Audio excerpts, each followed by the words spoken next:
गुरु बृहस्पति देवताओं के प्रधान आचार्य थे, जबकि उनकी पत्नी तारा आकाश में जगमगाने वाले तारों की देवी थीं।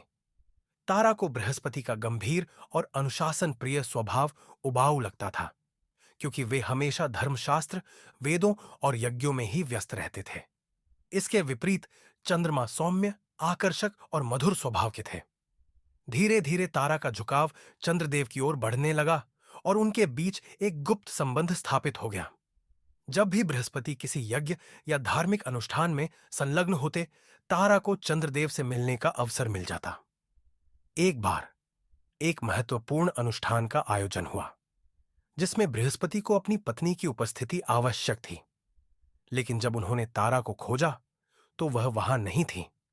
जब उन्होंने ध्यानपूर्वक आकाश की ओर देखा, तो पाया कि तारा चंद्रदेव की बाहों में थी।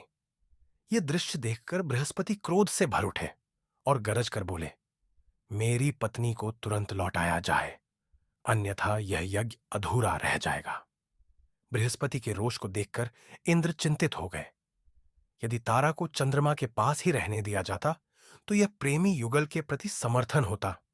लेकिन यदि बृहस्पति की बात नहीं मानी जाती, तो देवताओं का अनुष्ठान बाधित हो जाता और सोमरस की प्राप्ति नहीं हो पाती।